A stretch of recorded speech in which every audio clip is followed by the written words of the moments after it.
Nvidia, AI, and semiconductor investors are not going to want to miss the pretty cool updates we have today, especially some of these crazy data sensors that were just announced. Let's take a closer look in today's episode, but first, let's make sure to hit the thumbs up, subscribe button, as this is going to be the best place you're going to find any semiconductor AI news in general. Also, check out my pinned comment for special offers at fool.com/Jose and 50% off my earnings ebook. The link is down below. So let's get started. I want to thank the Motley Fool for sponsoring this video, and check out fool.com/Jose for the 10 best stocks to buy now. With that link, you get a promotional offer for the subscription service. Now, let's continue with today's episode. All right, so we can see it definitely was a great day for Nvidia. The stock was up roughly 3% on the day, sitting at $145.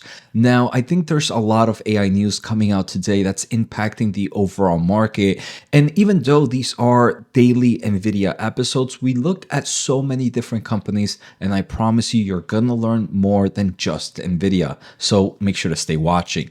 The first thing that I thought was pretty cool is Meta today announced a super AI data center in Louisiana. And there's a lot of great things to kind of take out of this Louisiana data center. First, this is going to be roughly $10 billion spent to build this data center, and it's going to be focused more in the AI space. So some quick napkin math, usually about 50% of the expenses on data centers are for the building and the construction, and the other 50% are usually for kind of like the GPUs in general. So that's close to about $5 billion on GPUs and AI accelerators, which also bode well for companies like Nvidia, AMD, and anybody else that goes in the custom silicon AI accelerator space. So that's the first news, right? $10 billion is no laughing matter, and it's no small number either. The second thing that I thought was pretty cool is, let me just zoom in here so you can also see, is this construction is expected to continue through 2030. So here it kind of just shows you the mentality of where these data center makers are at. So these data centers are probably not going to be open for multiple years. And the reason I think this is very important to know is because 5 years from now, Nvidia is not going to be selling Hopper or Blackwell or maybe even Rubin. It's going to be another generation of GPU. So this is how we can see that Nvidia, even 5 years from now, is still going to have some form of decent demand for AI GPUs if these data centers are meant for AI optimized workloads, right? So and right now we're hearing from so many big tech players that they're building data centers right now, and to build them, it takes about 3 to 4 years. So this is why I believe Nvidia has this great visibility of, hey, look, the demand is not slowing down anytime soon, as we talked about it in yesterday's episode. So I think that's the first thing. Now, Meta also did announce something else. They are announcing that they want to accelerate the next wave of nuclear to power AI innovation. And normally what companies do is either they partner, they buy nuclear power from someone else, or they try to design it. Well, here Meta is announcing a request for proposal to identify nuclear energy developers to help them meet their AI innovations and sustainability objective, targeting 1 to 4 gigawatts of nuclear generation capacity in the United States. So they're kind of taking like this open source approach, very similar to how they're doing it with the software side. So I think this is overall very bullish for Meta. Next, we're going to look at CoreWeave. So CoreWeave is a huge AI infrastructure play. It's kind of a startup, but it is making its move right now. And they just released kind of a blog explaining what's next for LLMs in 2025. And they kind of mentioned here that right now in 2024, it became a common to have 10,000 GPU single clusters. But here we're saying CoreWeave mentioned that in 2025, we're going to see 100,000 GPU clusters, and that's insane, and that the demand is going to continue to grow throughout the years. So another company in the infrastructure space still saying that they are going to continue to see strong demand for AI GPUs. The final data center news that I have here that's also, in my opinion, pretty bullish for the stock is Elon Musk's startup XAI plans to expand its Memphis, Tennessee supercomputer to house at least 1 million GPUs. And this is Colossus, which right now has 100,000 GPUs. In the future, they're hoping to get 1 million GPUs. So again, this is just showcasing how crazy the AI market is. And in my opinion, Elon is doing a great job in the AI market, and I personally wouldn't bet against Elon. Now, we're going to escape the data center space and we're going to see what's happening in the AI model space. So, Google DeepMind just introduced Genie 2, and it's a model that can create an endless variety of playable 3D worlds all from a single image. I think that's insane. From a single image, you can create kind of a huge open world game. And this is just the beginning, right? In the future, I'm gonna guess how many. I think in the future it's gonna be crazy, right? And this is me just using my crazy imagination. But 5, 10 years from now, imagine just creating a random image with some form of image generator and then using Genie 10 or whatever it's going to be and being able to play some unique game that only you created. So pretty cool there. And it just kind of showcases where this market can go. Now, outside of Google's DeepMind, the big player OpenAI did announce that starting tomorrow and for the next 12 days, OpenAI will be releasing new things on a daily basis, some big and some small. I'm going to guess the last one is going to be the biggest of all, but if it's some crazy revolutionary product or if it's some insane product, I do believe it could be the next shift in the AI market. Talking about OpenAI, this was one that I found pretty interesting. Enduro partners with OpenAI to advance U.S. artificial intelligence leadership and protect U.S. and allied forces. Is OpenAI just entering into more markets?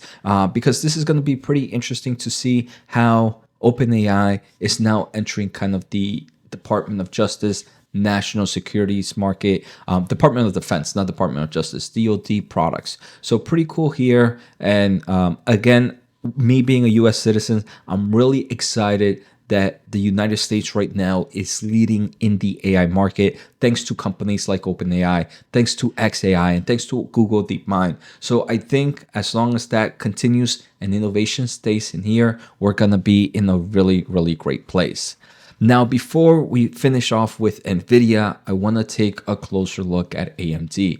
AMD today was up roughly 1%, not as much as Nvidia, but AMD yesterday attended a UBS annual technology conference. This was the same conference that I did my video on yesterday on Nvidia. If you want to deep dive on this conference for AMD, check out my previous app video that I released a few hours ago. I do a deep dive here. But there was one question in this conference that I think every Nvidia investor should know.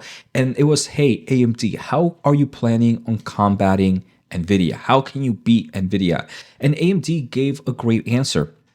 They first kind of gave their flowers to NVIDIA and say that NVIDIA, unfortunately, is the de facto standard in technology. They're continuing to innovate. And the only way that they can become a challenger is by doing two things, by minimizing the friction of adoption of their products and by having some form of differentiation between them. So in the latter, the differentiation, the difference, I'm not even going to bother with the word. The difference between the two is their memory capacity, obviously, and AMD has more, and also the price. AMD is much cheaper than NVIDIA. Now, to reduce the friction of adoption, AMD has made it a lot easier where previously, for example, if you were dropping MI300X, where a H100 or H200 used to be, it would be very hard for that player or that person or that developer to get the system running as intended. But now they've made it so much easier, and they believe that they have reduced the friction by a lot. So, I mean, AMD, and I've mentioned this, AMD seems to be more of a wanting to take market, where NVIDIA is more of a market maker. So definitely both in two different point of views, but a lot of great views there. And AMD does believe that they can be relevant in this GPU space. Now, I'm personally bullish in AMD, but I don't believe AMD is the next NVIDIA. But two things can be true at the same time. I also believe that AMD stock can definitely benefit from the AI market. Now, if you want to hear more about what AMD mentioned and some of the other things that were discussed during the AI during this conference, make sure to check out the previous video. Now, the last one we're going to look at is Nvidia. And obviously, all these topics are great for Nvidia that we heard of, minus AMD. But we saw those huge advancements in data centers, expansions. We saw that huge advancements in AI solutions and what potentially could be released in the next few days with OpenAI's 12 days of artificial intelligence. But some rumors are speculating right now or coming out that NVIDIA's next generation Rubin architecture will be released 6 months ahead of schedule. Now, this is going to be pretty interesting because one, NVIDIA continues to be NVIDIA's real competition. But a few things. At first, I was wondering, Jose, why would they want to do this? Why would they want to release their product a lot sooner if there is no real competition in this space? And I want to say there's probably three reasons. The first reason is they just want to let the world know that, hey, look, NVIDIA is developing a lot faster than anybody else. So don't even bother switching places, because who knows, if you kind of switch places with us, with some other players like AMD, you're going to regret it, because we're going to announce something crazy in the next few months, in the next year or so. So NVIDIA is just showcasing that it will be able to innovate at rapid levels and outperform the markets. The second reason, I believe, is Rubin is actually expected to be the 3 nanometer process, so a different process than Blackwell. So in theory, NVIDIA and TSMC could kind of have both in production. Obviously, at the end of the day, it depends on what form of advanced packaging is going to use. If it uses CoWoS, then they're going to battle for that form of advanced packaging. But if TSMC capacity continues to grow, then maybe there might be a market for both. So I mentioned three things, but to be honest, I forgot what would be my third thought process. But again, great day for NVIDIA shareholders. I hope you had an amazing time seeing your portfolio go up. Obviously, this news, all of these are long-term news, and in my opinion, are just things that continue to give us evidence that we are in the right company right now. In the short term, anything can happen and the stock price could be down tomorrow, but as long as we continue to build our thesis. Take care, have a good day, and see you all next time.